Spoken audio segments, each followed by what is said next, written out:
ارجعی الی ربک راضیۃ مرضیہ فادخلی فی عبادی وادخلی جنتی۔ صلوات پڑھیں حضرات محمد محمد وآل محمد وعجل فرجہم۔ ایک سورہ فاتحہ کی درخواست ہے مرحوم مغفور انصار حسین ابن عباس حسین کامل کے ایصال ثواب کے لیے۔ بسم اللہ الرحمن الرحیم، الحمد للہ رب العالمین الرحمن الرحیم مالک یوم الدین، ایاک نعبد و ایاک نستعین، اہدنا الصراط المستقیم، صراط الذین انعمت علیہم غیر المغضوب علیہم ولا الضالین۔ بر محمد و آل محمد صلوات۔ اللہم صل علی محمد و آل محمد وعجل فرجہم۔ ایک ایسے مومن، متقی، پرہیزگار انسان کی مجلس سویم کہ جو ہر دل عزیز شخصیت اللہ سے محبت کرنے والے،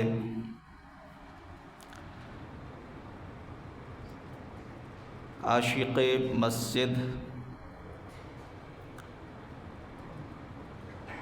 خوش لہن مؤذن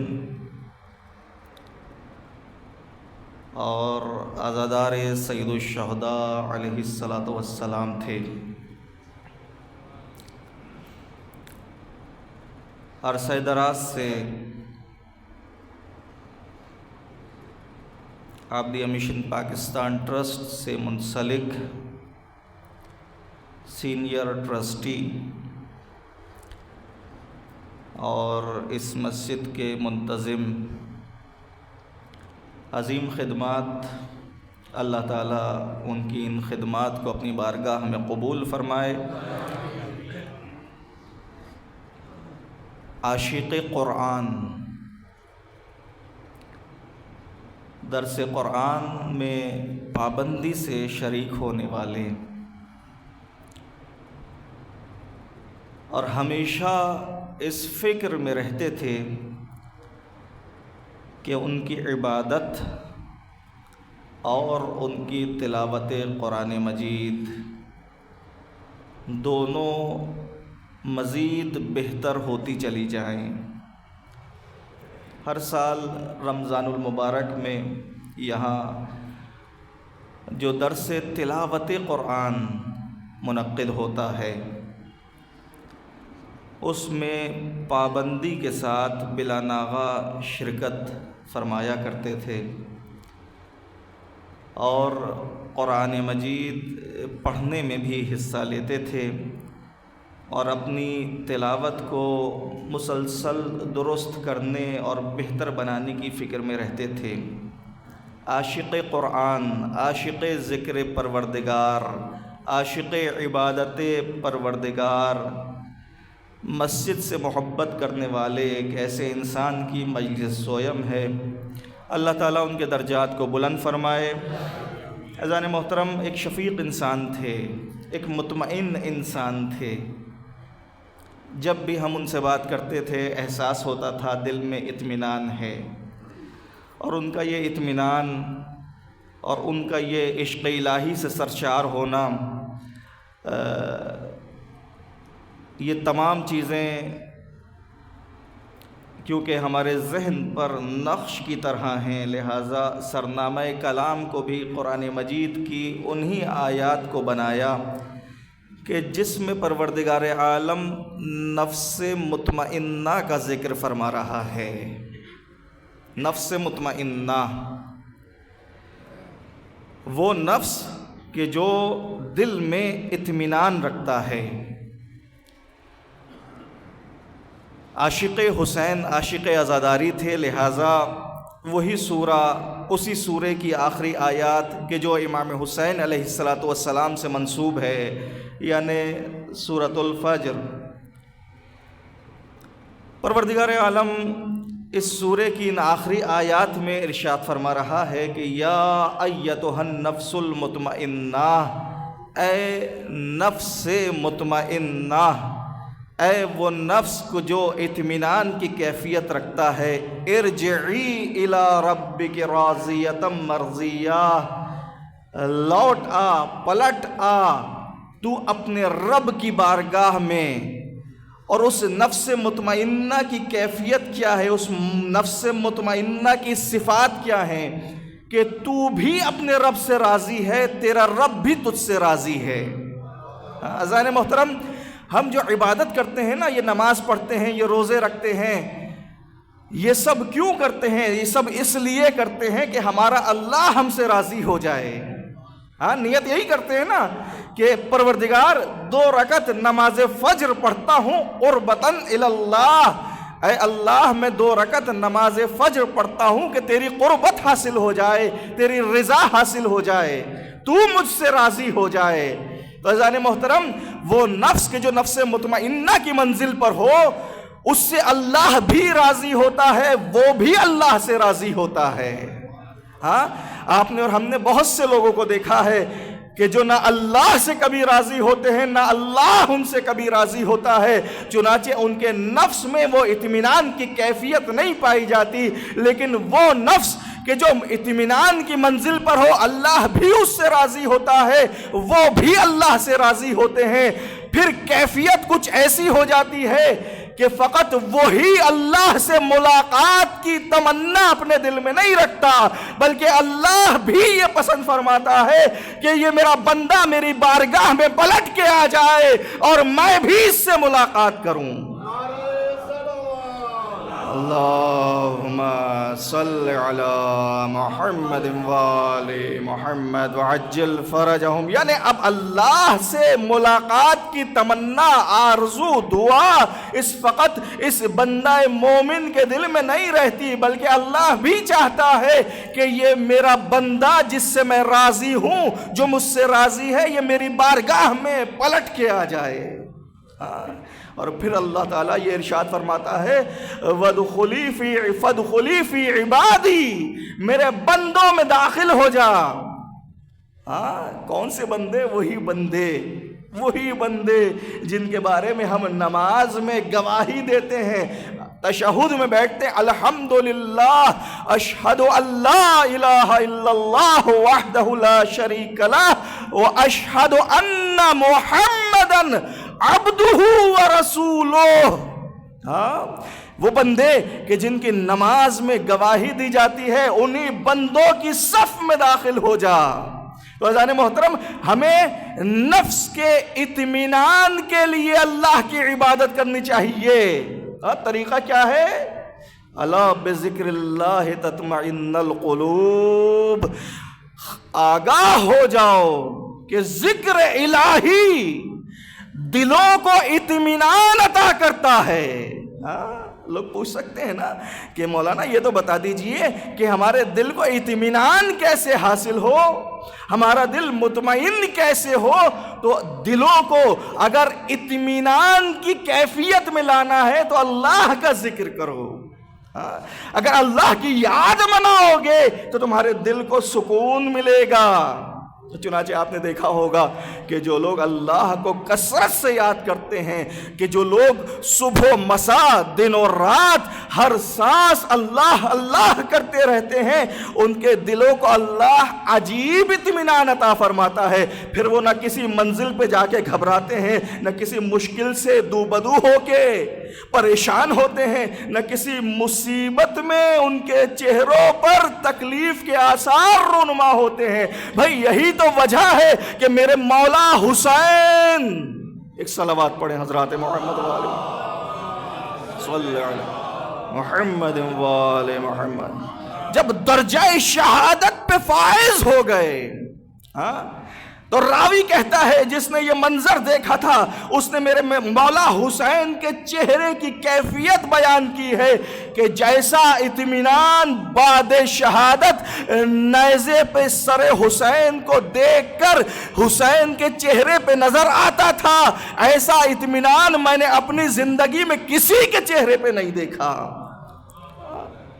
اور یہ بھی مصائب کے جملے ہیں اگرچہ، لیکن فضیلت امام حسین میں آپ حضرات کے گوش گزار کر دوں کہ جیسے جیسے امام حسین علیہ السلام امتحانات میں کامیاب ہوتے چلے جاتے تھے، اللہ کی بارگاہ میں قربانیاں پیش کرتے چلے جاتے تھے، دیکھنے والے دیکھ رہے تھے کہ حسین کے چہرے پر اطمینان بڑھتا چلا جا رہا ہے۔ ہاں، یہ حسین کے چہرے پر کیسا اطمینان بڑھ رہا تھا، یہ اطمینان حسین کے چہرے پر کہاں سے آ رہا تھا؟ یہ وہی اطمینان تھا جو قلب حسین کے اندر پایا جاتا تھا۔ ہاں، ہم اور آپ اپنی زبان سے اللہ کا ذکر کرتے ہیں، ہم اور آپ اپنی زبان سے اللہ کی یاد مناتے ہیں، لیکن حسین وہ حسین ہے کہ جس نے فقط زبان سے اللہ کا ذکر نہیں کیا تھا بلکہ اپنے خون سے حسین نے اللہ کا ذکر کیا تھا۔ اللہم صلی علی محمد وآل محمد وعجل فرج۔ یہ شہادت ہے کیا؟ یہ شہادت ہے کیا؟ یہ شہادت یہی تو ہے کہ شہید ہونے والا اپنے خون سے اللہ کی وحدانیت کی گواہی دیتا ہے۔ یہ شہادت کی منزل ہے، یہ شہادت کی فضیلت ہے، یہ شہادت ہر ایک کو نصیب نہیں ہوتی۔ یہ شہادت ہر ایک کو نصیب نہیں ہوتی، یہ شہادت انہی کو نصیب ہوتی ہے جن کے دل میں محبت اہل بیت ہوتی ہے۔ یہ کوئی معمولی بات نہیں ہے جو میں عرض کر رہا ہوں۔ من مات علی حب آل محمد مات شہیدا، کہ جس کے دل میں محبت اہل بیت ہوتی ہے اس کی موت شہادت کی موت ہوتی ہے۔ ایک مرتبہ وہ طبیعی موت کہ جو محبت اہل بیت کے ساتھ آئی ہے وہ موت بھی شہادت کا رتبہ رکھتی ہے، لیکن جان لیجئے کہ حقیقت میں شہادت کا رتبہ اسے ہی نصیب ہوتا ہے جس کے دل میں محبت اہل بیت ہوتی ہے۔ کیونکہ محبت اہل بیت وہ ذریعہ ہے، وہ وسیلہ ہے جو محبت ہمیں لے کے رسول اللہ کے دروازے تک پہنچتی ہے۔ کیونکہ اہل بیت ہیں کون؟ اہل بیت وہی تو ہیں جو رسالت مآب صلی اللہ علیہ وآلہ وسلم، اللہم صلی علی محمد وآل محمد، سے وابستہ ہیں، اور جو در رسالت مآب پہ پہنچ گیا وہی اللہ کی محبت تک پہنچ گیا۔ اور لیکن جس کا سلسلہ منقطع ہو گیا، جس کے دل میں محبت اہل بیت نہ ہو، وہ در رسالت مآب سے وابستہ نہیں ہو سکتا۔ سلسلہ ٹوٹ گیا، سلسلہ ٹوٹ گیا۔ سلسلہ عربی میں زنجیر کو کہتے ہیں، زنجیر میں کڑیاں ہوتی ہیں، اگر ایک کڑی ٹوٹ جائے تو پوری کی پوری زنجیر زمین پہ آ گرتی ہے۔ یہ فانوس جو آپ نے دیکھا ہوگا مسجدوں میں لگے ہوتے ہیں، امام بارگاہوں میں لگے ہوتے ہیں، یہ ایک زنجیر میں آویزاں ہوتے ہیں۔ میرا سوال ہے، اگر اس زنجیر کی ایک کڑی ٹوٹ جائے تو کیا یہ فانوس مسجد کی چھت میں آویزاں باقی رہ سکتا ہے؟ نہیں رہ سکتا، یہ فانوس زمین پہ آ گرے گا۔ بالکل اسی طریقے سے ایک مومن اللہ سے تبھی جڑا رہ سکتا ہے جب یہ مومن در اہل بیت سے جڑا رہے۔ یہ مومن اللہ سے تبھی جڑا رہ سکتا ہے، اللہ سے تبھی تعلق اس کا قائم رہ سکتا ہے جب یہ اہل بیت کے دروازے کے ذریعے سے رسالت مآب سے جڑا رہے۔ اور یہ مومن تبھی اللہ سے اپنا رشتہ قائم رکھ سکتا ہے جب یہ انہی کڑیوں کے ذریعے سے اللہ سے جڑ جائے. لیکن اگر ان میں سے ایک کڑی بھی فاقد ہو جائے، نہ رہے، تو اس مومن کا اللہ سے رشتہ ٹوٹ جاتا ہے. تو اللہ کا عاشق، اللہ کا بندہ، اللہ سے تعلق وہی مومن قائم رکھ سکتا ہے جو زنجیر کی ان کڑیوں کے ذریعے سے اللہ سے جڑ جائے. عزیزان محترم، اور جب یہ منزل آتی ہے تو رضائے پروردگار حاصل ہو جاتی ہے. یہ جب منزل آتی ہے تو بندہ جو عاشق رب ہوتا ہے معشوق رب بن جاتا ہے. یہ میں نے ایک عارفانہ جملہ کہہ دیا آپ حضرات کی خدمت میں. ہم اور آپ سب کے سب عشق مجازی کو چھوڑ کر عشق حقیقی اپنانا چاہتے ہیں. عشق مجازی کیا ہے؟ دنیا کی کسی چیز سے محبت اختیار کر لینا. لیکن عشق حقیقی کیا ہے؟ اس دنیا کے خالق سے محبت کا رشتہ قائم ہو جانا. ہم اور آپ سب کے سب عشق الہی سے سرشار ہوتے ہیں، لیکن خوش نصیب ایسے لوگ ہیں کہ جو معشوق پروردگار بن جاتے ہیں، جن کا عاشق اللہ بن جاتا ہے.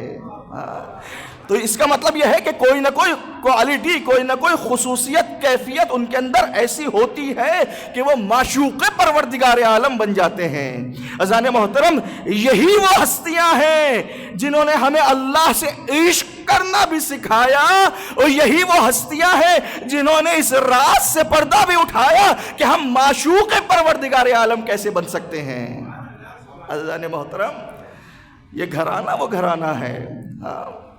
میرے مولا حسین کربلا کے میدان میں ہاتف غیبی کی صدا آئی، ایتھا النفس المطمئنہ ارجعی الی ربک راضیۃ مرضیہ. اے نفس مطمئنہ، اپنے رب کی طرف پلٹ آ. کس حالت میں؟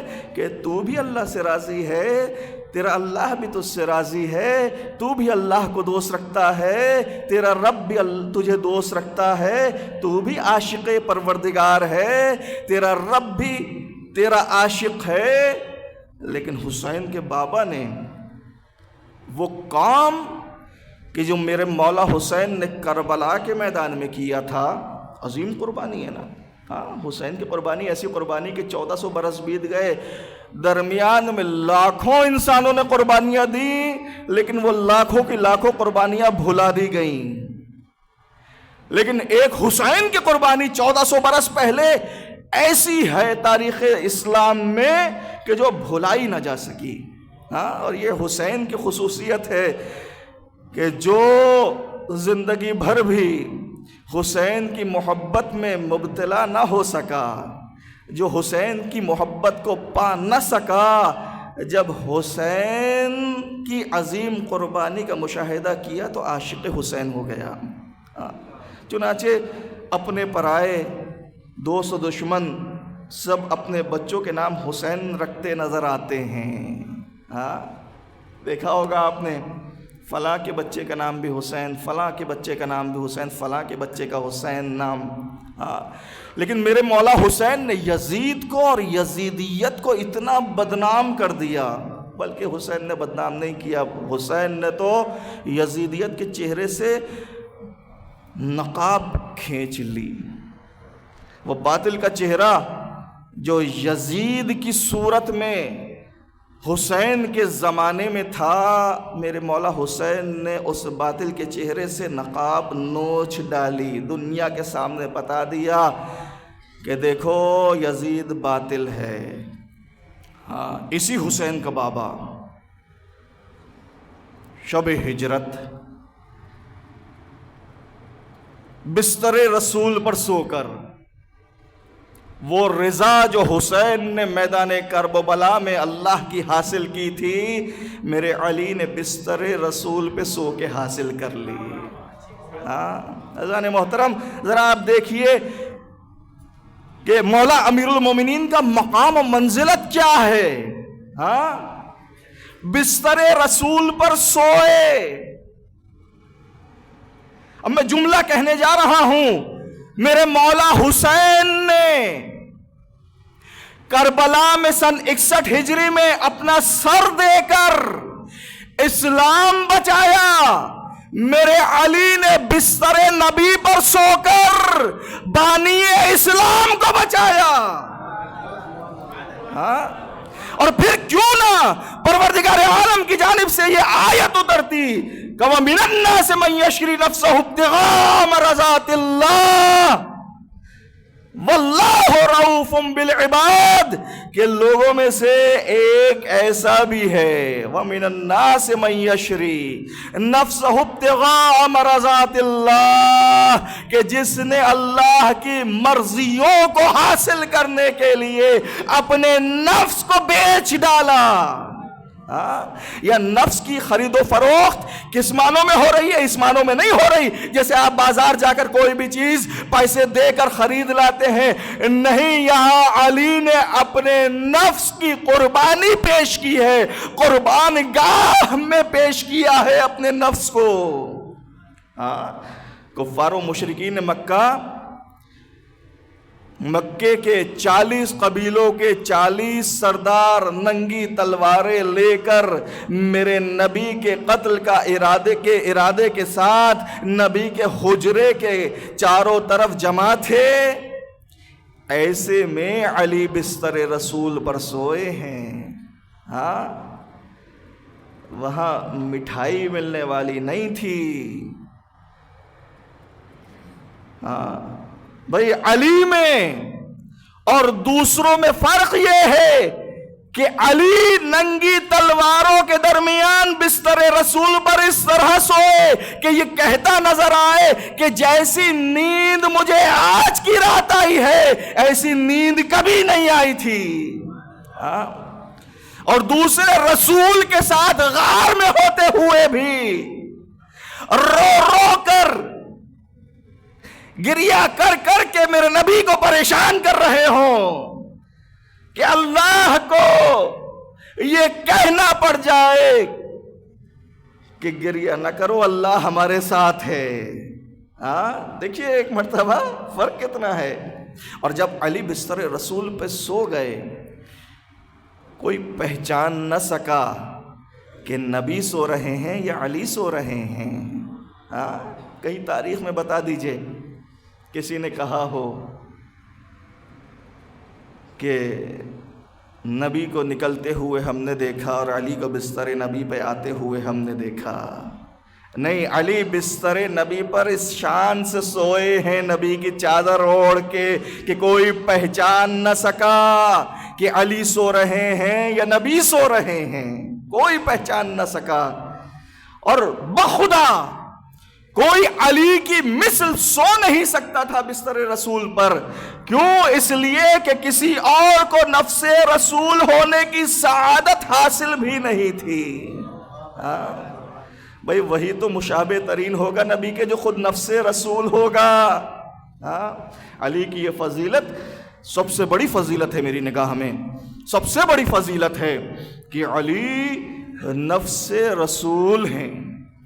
اور یہ فضیلت وہ فضیلت ہے کہ جس کو کوئی اور چھین بھی نہیں سکتا۔ بھئی علی کے فضائل کو چھیننے کی کوشش کی گئی نا، لوگوں نے رکھ دیے نام، فاروق اعظم کہنا شروع کر دیا ایک صاحب کو، دوسرے کو صدیق اکبر کہنا شروع کر دیا، تیسرے کو غنی کہنا شروع کر دیا۔ لیکن نفس رسول علی کے علاوہ دنیا کسی کو کہہ ہی نہیں سکی، اس لیے کہ میرے نبی نے علی کو میدان مباہلہ میں اپنے نفس کا مصداق بنا کر دنیا کو دکھا دیا تھا۔ دیکھو نفس نبی ہو سکتا ہے تو فقط علی ابن ابی طالب ہی ہو سکتا ہے۔ علی کے علاوہ کسی اور کو یہ فضیلت حاصل ہی نہیں ہے۔ اور میرا علی علم کا سمندر۔ بس میں زحمتیں تمام کروں گا، مجھے احساس ہے کہ آپ حضرات نماز جمعہ کے بعد یہاں بیٹھے ہوئے ہیں اور ایک عبادت سے دوسری عبادت اس طریقے سے متصل ہوئی ہے کہ جیسے علی نبی سے متصل ہیں۔ جیسے وہاں علی اور نبی کے درمیان کوئی حائل نہیں ہو سکا، کوئی فاصل نہیں ہو سکا، کوئی فاصلہ پیدا نہیں کر سکا، ایسے ہی یہاں پر آپ کی نماز اور آپ کی مجلس کے درمیان کوئی چیز حائل نہیں ہوئی ہے۔ ہاں عزیزان محترم، علی علم کا سمندر، ہاں بحر العلم، علی باب مدینۃ العلم، ہاں علی باب مدینۃ الحکمت، ہاں یہ دروازے کی مثال، دروازے کی تشبیہ اللہ کے حکم سے میرے نبی نے کیوں دی؟ کسی اور چیز کی دے دیتے، ہاں کسی اور چیز کی دے دیتے، کہہ دیتے میں علم کا شہر ہوں اور علی اس شہر کا نور ہیں۔ ہاں ظاہری طور پہ نور کی دروازے سے زیادہ اہمیت ہوتی ہے، لیکن اللہ کا محبوب نبی جانتا تھا کہ وہ امتی جو میرا کلمہ پڑھتے ہیں میرے بعد علی کے بغض میں ایسا گرفتار ہوں گے کہ علی سے فرار چاہیں گے، لیکن اللہ کے حکم سے اللہ کے محبوب نبی نے علی کو وہ درجہ عطا کر دیا کہ علی سے فرار ممکن نہیں رہا۔ ہاں بھائی پہلے زمانے میں شہروں کی دیواریں ہوتی تھیں، دروازے ہوتے تھے، اب تو دیواریں اور دروازے نہیں ہوتے، پہلے ہوا کرتے تھے۔ ایک صلوات پڑھیں حضرات محمد والے صلی اللہ علیہ محمد والے محمد۔ جب شہروں کی دیواریں ہوا کرتی تھیں اور دروازے ہوا کرتے تھے تو ممکن نہیں تھا شہر کے اندر بسنے والا بغیر دروازے کے شہر سے باہر نکل جائے، اور اسی طریقے سے ممکن نہیں تھا کہ جو شہر کے باہر ہے وہ بغیر دروازے کے شہر میں داخل ہو جائے۔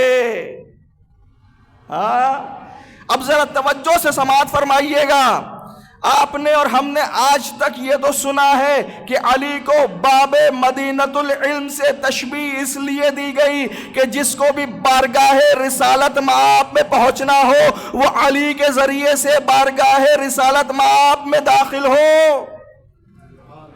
ہاں لیکن جو شہر کے اندر ہیں ان کو اگر شہر سے باہر جانا ہے تو وہ بھی دروازے سے ہو کے جائیں گے۔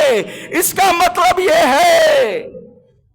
مطلب یہ ہے کہ جو بارگاہ رسالت مآب کو چھوڑ کر مرتد ہونا چاہے وہ علی کے دروازے سے ہو کے جائے تاکہ علی نمٹتا رہے، علی نمٹتا رہے۔ بھائی کس نے تاریخ اسلام میں علی کے علاوہ اسلام کو فتح سے سرفراز کیا ہے؟ کس نے؟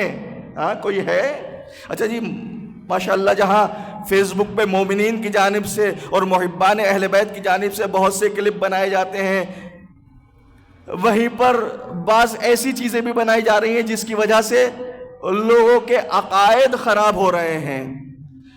میں نے ایک صفحہ دیکھا، ایک کلپ دیکھا، ایک پیج دیکھا، اس پہ لکھا تھا فلاں جنگ فلاں جنگ میں فلاں سردار تھا، فلاں جنگ میں فلاں سردار تھا، فلاں جنگ میں فلاں سردار تھا، فلاں جنگ میں فلاں سردار تھا۔ کسی مسلمان نے لیکن ساتھ میں کسی بغض علی رکھنے والے نے اس کو مرتب کیا تھا، ایک بھی جنگ میں سردار علی کو نہیں لکھا تھا۔ ہاں میرا دل کہتا ہے یقیناً اس نے تاریخ اسلام نہیں پڑھی تھی، اس لیے کہ تاریخ اسلام میں تو کوئی جنگ فتح ہوئی نہیں بغیر علی کے۔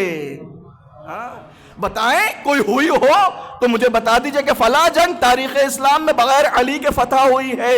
بھائی علی اگر خود بے ذات ہی کسی جنگ میں موجود نہیں تھے تو علی کا نعرہ تو موجود تھا، علی کا نام تو موجود تھا، دشمن کی ٹانگیں علی کے نام سے تو کپ کپاتی تھیں۔ بھئی علی اس ہستی کو کہتے ہیں جو باب مدینۃ العلم ہے، اور میرے مولا علی کا ایک فرمان میں ہدیہ کر رہا ہوں اس نیت کے ساتھ کہ آپ میں سے جو بزرگان ہیں اس فرمان کو اپنانے کی کوشش کریں گے۔ میں نے بزرگوں سے درخواست کی ہے، نوجوان تو انشاءاللہ ابھی سے سیکھ کے وہ جو طریقہ علی ہے اس کو اپنائیں گے۔ میرے مولا علی ابن ابی طالب علیہ السلام ارشاد فرماتے ہیں، محمد وعجل فرجهم۔ دیکھیے میرے مولا علی کو بردبار، سمجھدار، فہمیدہ، سنجیدہ مومن پسند ہے، ٹھیک ہے۔ میرا مولا ارشاد فرماتا ہے کہ عاقل کی عقل عمر گزرنے کے ساتھ جوان ہوتی ہے، یعنی عاقل انسان جیسے جیسے اپنی عمر گزارتا ہے، جوانی سے ادھیڑ عمر کے حصے میں قدم رکھتا ہے، ادھیڑ عمر سے بڑھاپے کی طرف جاتا ہے، میرے مولا ارشاد فرماتے ہیں کہ عاقل انسان کی عقل عمر گزرنے کے ساتھ ساتھ جوان ہوتی ہے، اور جاہل انسان کا جہل عمر گزرنے کے ساتھ ساتھ جوان ہوتا ہے۔ یعنی ظاہری طور پر انسان کی عمر گزر رہی ہے، لیکن اس کی عقل پروان چڑھ رہی ہے، ترقی کر رہی ہے، جوانی کی طرف بڑھ رہی ہے۔ یعنی جتنا عقل مند انسان بوڑھا ہوتا چلا جاتا ہے، عقل کا استعمال اتنا ہی زیادہ کرتا ہے۔ ارے میرے مولا نے فرمایا ہے، ارے میرے مولا کے عاشقوں، ولائے علی اور ولائے علی اپنے دل میں رکھنے والوں، جیسے جیسے عمر گزرے زیادہ سے زیادہ عقل کا استعمال کیا کرو۔ اور دوسری بات کیا فرمائی کہ جاہل کا جہل عمر گزرنے کے ساتھ ساتھ جوان ہوتا ہے۔ جاہل، بد تہذیب اور کم ظرف انسان جیسے جیسے عمر گزرتی ہے ویسے ویسے اس کی جہالت میں اضافہ ہوتا چلا جاتا ہے۔ عزیزان محترم، بس زحمت تمام کر رہا ہوں، 35 سے 40 منٹ ہو رہے ہیں۔ علی کا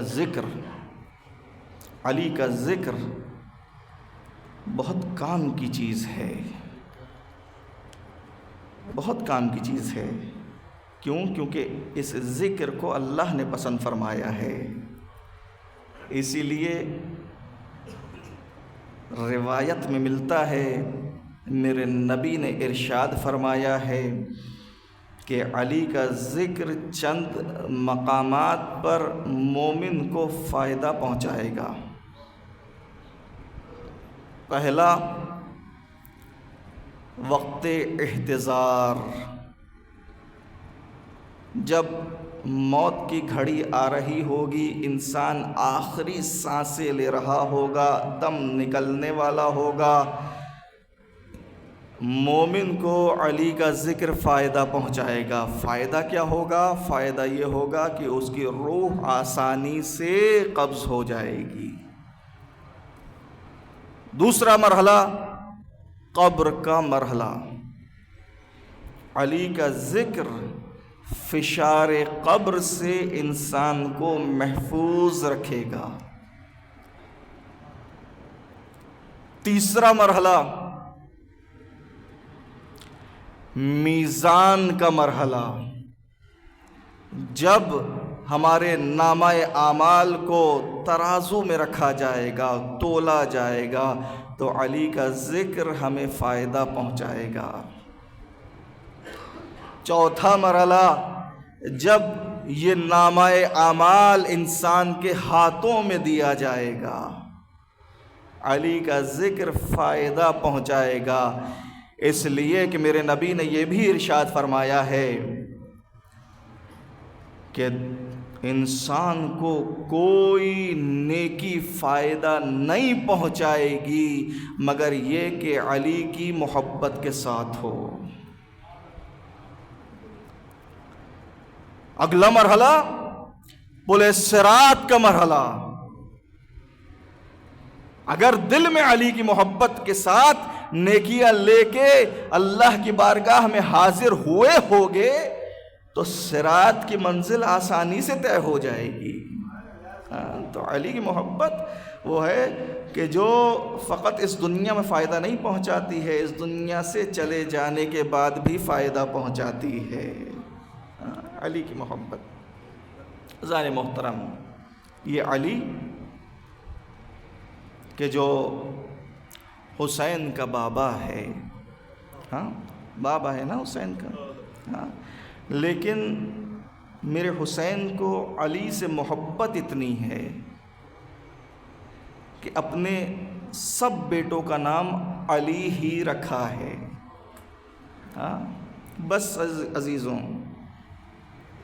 زحمتیں تمام کر رہا ہوں، چند جملے مصائب کے پیش کرنے ہیں۔ حسین کے 3 بیٹے، علی اکبر، علی اوسط اور علی اصغر۔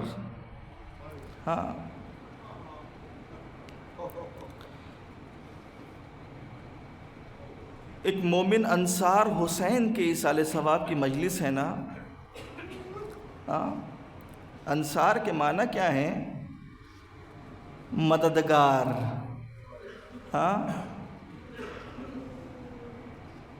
میرے حسین کے بھی 2 بیٹے کربلا میں قربان ہوئے، اور میرے حسین نے اللہ کے دین کو بچانے کے لیے اپنی ایک چھوٹی 4 سالہ بیٹی کو بھی قربان کر دیا۔ لیکن مصیبت کی وہ گھڑی میں پہلے پیش کرنا چاہتا ہوں جو میرے مولا سجاد نے اپنے بابا کی مصیبت بیان کی ہے۔ کیا مصیبت بیان کی ہے؟ دیکھیے، رمضان کا مہینہ آنے والا ہے، شعبان میں بھی ہم نے سے ہر ایک کبھی نہ کبھی اس مہینے کی فضیلت کو درک کرنے کے لیے روزہ رکھ لیتا ہے۔ جب افطار کا وقت آتا ہے دل میں ایک خوشی ہوتی ہے، افطار کرنے کی خواہش ہوتی ہے، لیکن اللہ رے سید سجاد علی ابن الحسین جب روزہ رکھتے تھے، افطار کا اہتمام کیا جاتا تھا، میرے مولا کے آگے دسترخوان لگایا جاتا تھا، پانی رکھا جاتا تھا، غذا رکھی جاتی تھی، لیکن میرا مولا سید سجاد گریہ کرتا تھا اور یاد کرتا تھا اپنے بابا حسین کی پیاس کو۔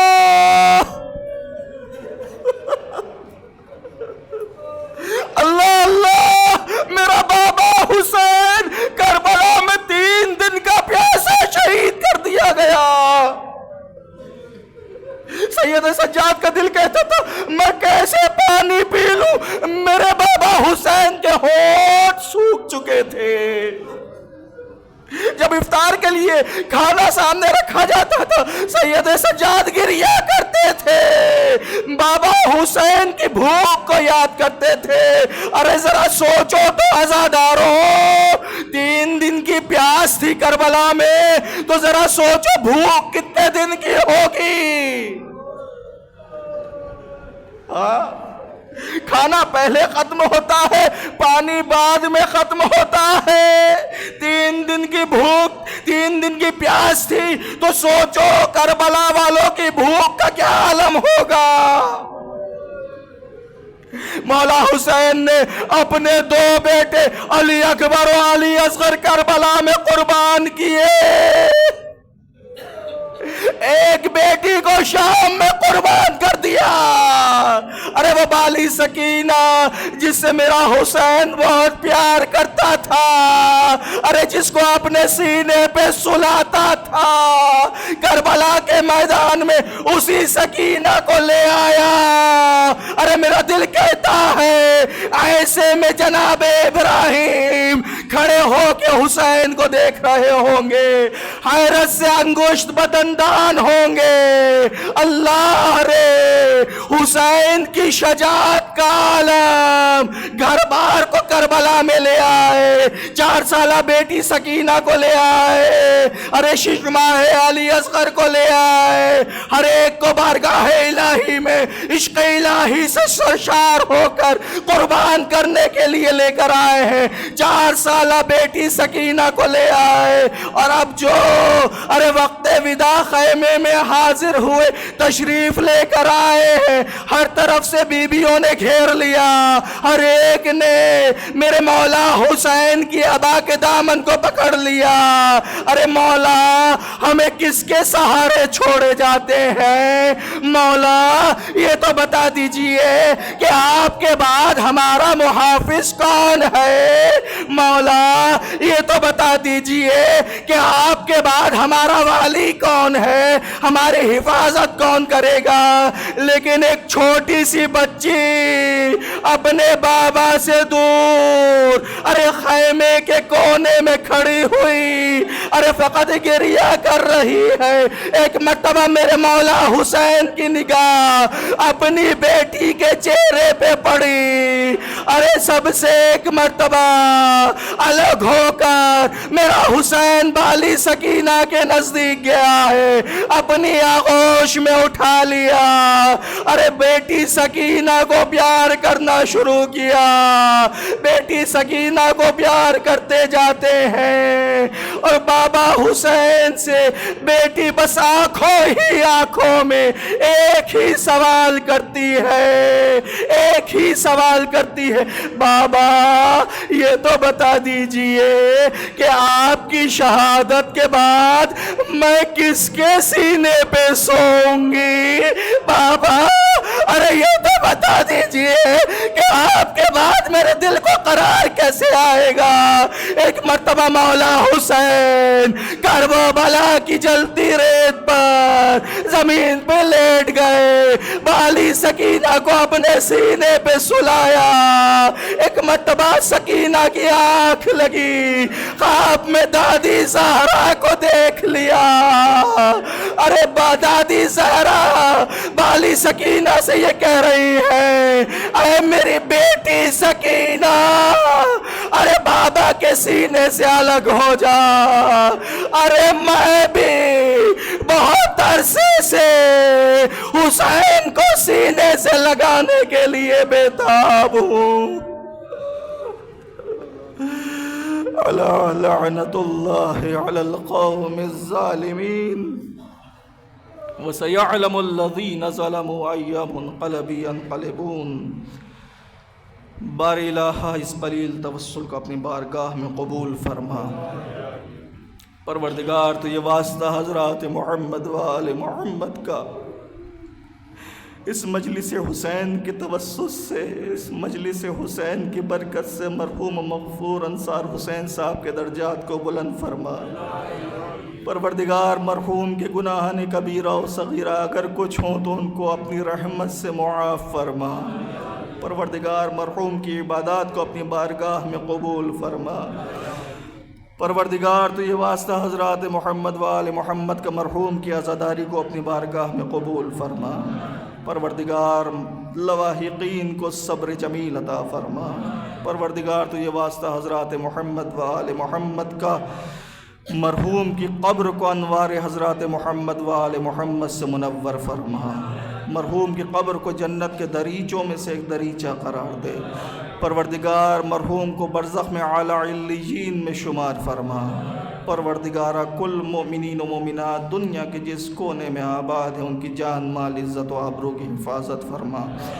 پروردگارہ تجھے واسطہ حضرات محمد و آل محمد کا منجی عالم بشریت حضرت امام زمانہ کے ظہور میں تعجیل فرما۔ ہم سب کو ان کے مصاحبین میں شمار فرما۔ ربنا تقبل منا انک انت السمیع العلیم برحمتک یا ارحم الراحمین۔ ایک مرتبہ سورہ حمد، 3 مرتبہ سورہ اخلاص پڑھ کے مرحوم مغفور انصار حسین ابن عباس حسین کامل کی روح کو ایصال فرما دیجیے۔ بسم اللہ الرحمن الرحیم الحمد للہ رب العالمین الرحمن الرحیم مالک یوم الدین ایاک نعبد و ایاک نستعین اہدنا الصراط المستقیم صراط الذین انعمت علیہم غیر المغضوب علیہم ولا الضالین بسم اللہ الرحمن الرحیم قل هو اللہ احد اللہ الصمد لم یلد ولم یولد ولم یکن له کفوا احد بسم اللہ الرحمن الرحیم قل هو اللہ